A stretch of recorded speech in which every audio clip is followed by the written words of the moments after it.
So there we are, a U.S. ship, the Maddox, supposedly minding its own business in international waters, suddenly attacked without warning by the North Vietnamese. Again, the American people, they're up in arms. They think that we need to defend ourselves. We need to attack North Vietnam. We need to show them that we're not weak. Well, the real story we unfortunately would not learn for years later. The Pentagon Papers.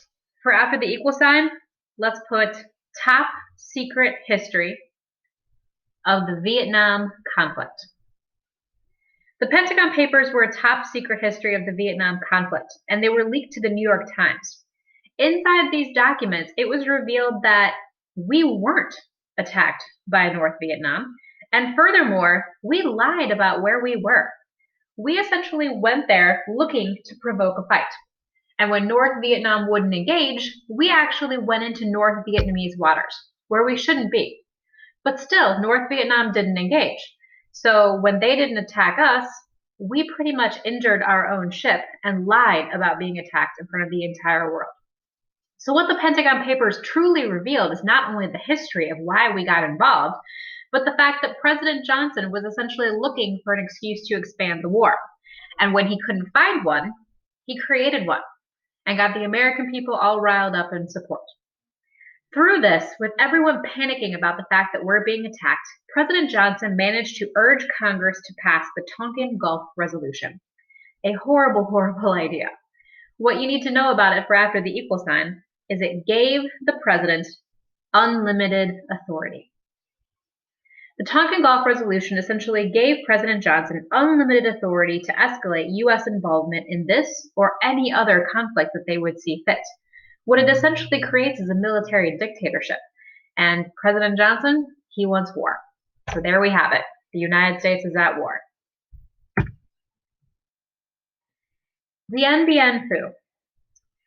By August 3rd, 1950, for after the dash, first U.S.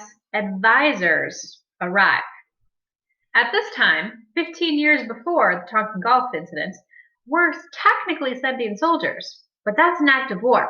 So we're not calling them soldiers, we're calling them advisors. But they're pretty much soldiers.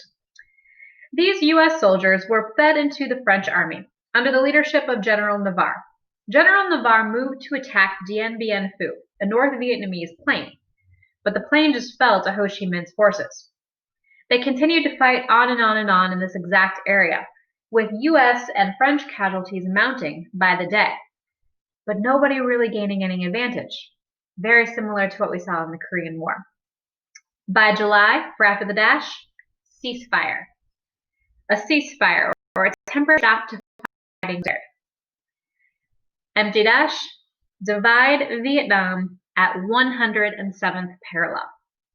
Vietnam as a country was divided north and south into two separate countries, North Vietnam and South Vietnam, right there at the 107th parallel. This made some people happy, but we still feared the domino effect, the fact that with one country there being communist, communism could spread from north to south. And this is still our biggest fear. We want to contain communism to stop it from spreading. And we worried that we were pretty much sanctioning it to exist.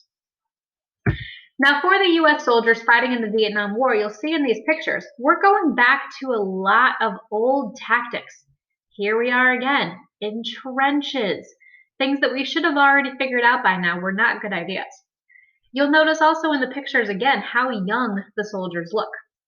Remember that the average of a U.S. soldier serving in the Vietnam War was only 19 years. Very, very, very young.